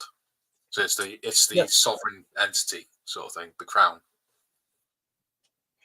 And then you've got the Commonwealth. Yeah, then you got the Commonwealth. We'll not go there. Yeah, got the Commonwealth and you've got the dependencies and all sorts. Yep. There's some really interesting videos about it on YouTube. Tiff says, woohoo, PC all sorted out now. Looks weird in my dining room. Thankfully, I only have a small 2-seater table in there that folds down. Excellent. Cool. Sonic says, might check that out. I like the ones that prove that governments do attack their own people for their own evil gains. 9/11, Operation, I'm not saying that because it'll get us taken down. 7/7 attacks and the Koof pandemic, Yeah. etc. Yeah, got to be really careful what I say because we're a modelling stream and we don't want to be taken down for being saying something silly. Yep. John Marley, represent. All right. Cool. I'm going to go on Discord and he's going to be going, booyah, catcher. He's getting down with the youngsters, is Mr. Marley. So we're at an hour and 51 and we've still got 10 people watching. How awesome is that? Oh, that's brilliant. Absolutely fantastic. I'm mega impressed today. Well, it's my mighty pull. Well, yeah. Well, Your winning personality. as my mum always said, people, I'm like Marmite. You either love me or you loathe me. There's no in between. If the camera's back to front, look. Oh, okay. Kay's just come in and said, why is your wedding ring on the wrong hand? I was like, it's not. It's just back to front. It's mirrored. Yeah. So that should be my left hand. Does that not? Is that my right hand on there? That's your right hand on there. Right. You have So you to need tell to me. mirror it. There we go. That's better. See, I don't understand why StreamYard does that because everything's back to front now on the camera on my screen. Yeah, just check with us before the show starts. Yeah. Jim says, sorry about getting political, guys. I always say there are no politics in modelling. It's not a problem. We just got to be careful about what we actually say. Yep. I find it all quite interesting. I do. Geopolitics, but it's history. There's a time and a place, and modelling is not the place to do it. It's about chilling, relaxing, and not having to worry about those stresses. Yeah. It's about just doing your modelling. It's about chatting shit, talking balls, and stuff like that. And I think discussing politics and stuff like that is very much a face-to-face thing. Yeah. It's one of those topics that's very shaky ground, especially on YouTube. Oh, yeah. You've only got to say you like the wrong party and you'll get your channel taken down or something daft. Yep. So, yeah. It's all crazy. Yep. But it'll all settle down. It's just people are changing. People's attitudes. But anyway, that's a whole different conversation. Yeah. Maybe that's one for Discord or something. Yes. Freedom of speech redacted. Laugh out loud. Thanks, YouTube. Yeah. There's no such thing as freedom of speech on YouTube. There's YouTube speech. Yeah. Which is fair enough because they're their own company. They're entitled to make their own rules. Yep. You're effectively, if you're doing live streams and stuff, you're effectively becoming a sort of employee of YouTube kind of thing. Yeah. Which is fair enough. Tiff might be going live tomorrow, Mikey. Just a nice, chill, random live about nothing particular. Excellent. Well, let us know and we'll watch it. So I will. Whether Steph does or not, I don't know. I'm probably going live tomorrow and Sunday with the Agora build because Lise is working tomorrow. Yeah. So when she's at home, like tonight, I tend to prefer to spend time with her. No, you can tell your newlyweds. Listen, mate, I've been with her for over 10 years now. Yeah. So, yeah, it is. It's always nice. So, yeah. It does feel different when you're married, though, doesn't it? Completely and utterly. Anybody who tells you marriage doesn't change you is a liar. Yeah. Have we got time? Yeah, I got Yeah. 5 minutes. I can We've quickly got as go. much time as we want. It's our stream. Yep.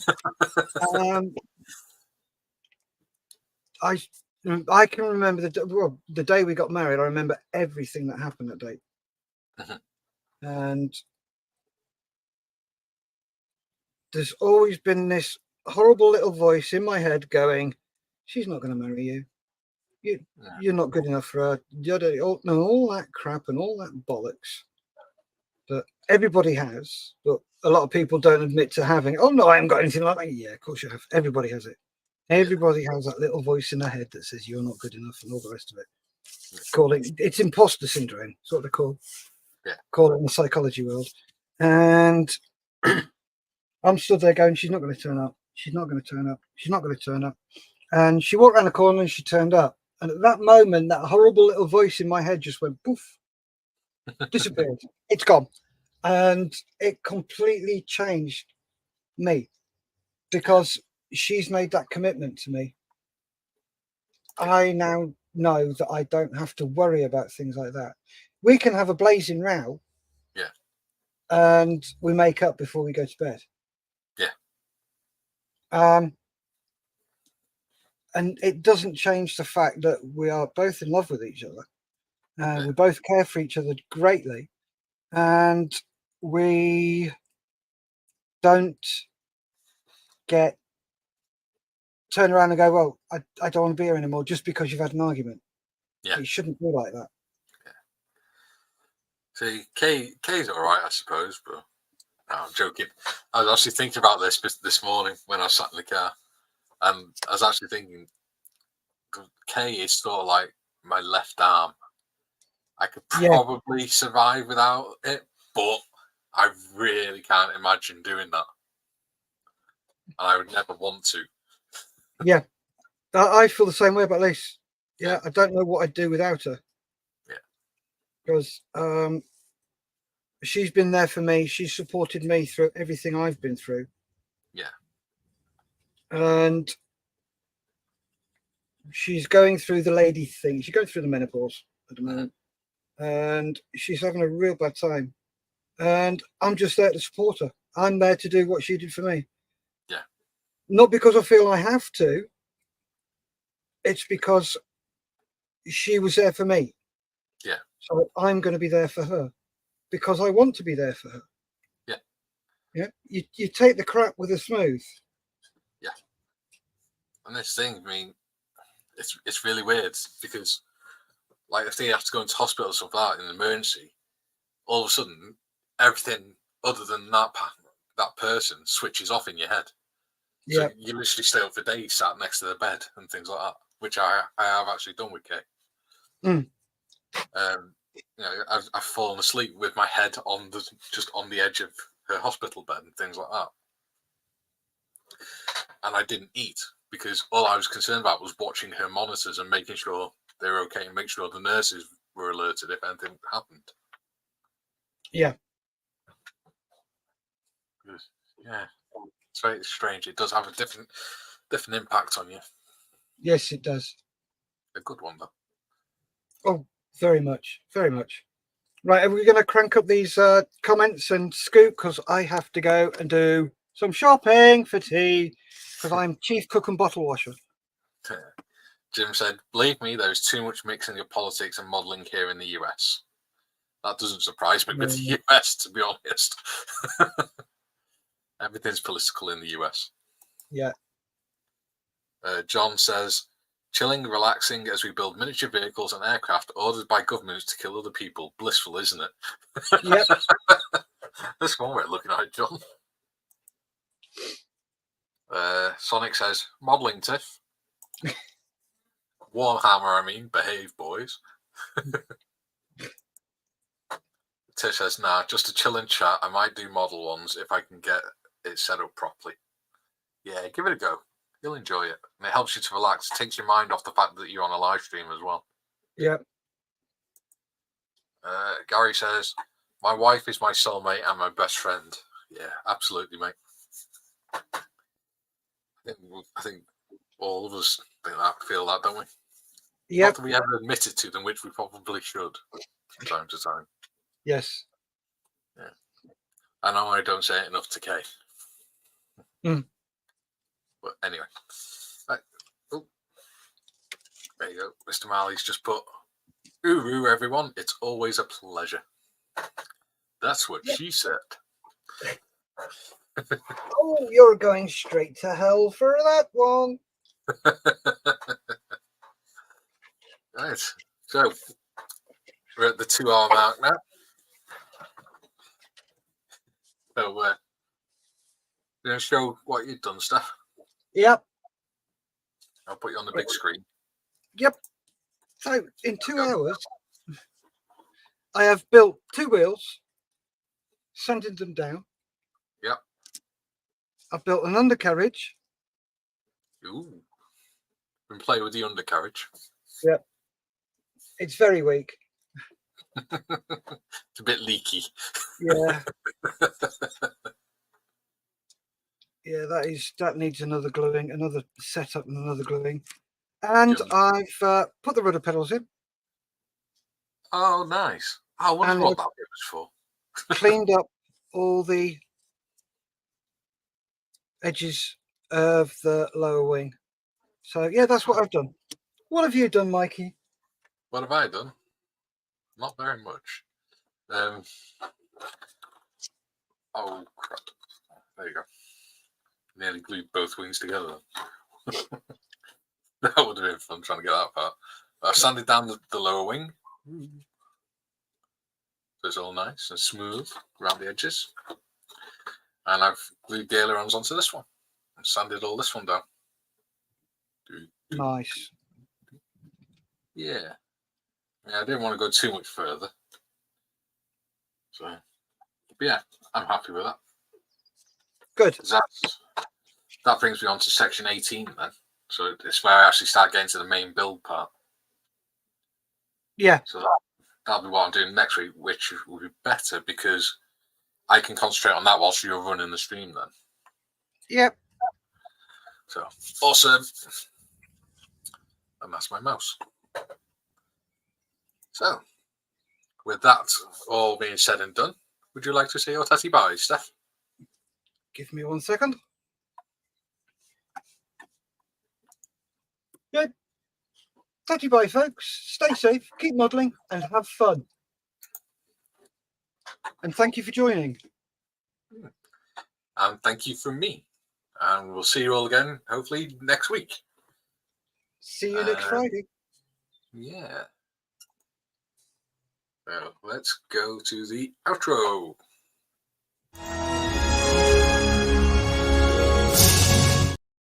Wrong ass. Everyone, I had to do it, didn't I? Hang on. Our outro's not there. it's not. Where's that gone? I put that up this morning because I put them both up. Okay, I need to look at this. Right, not a problem. We'll just have to say bye then. Yeah. Right. See you later, guys. See ya.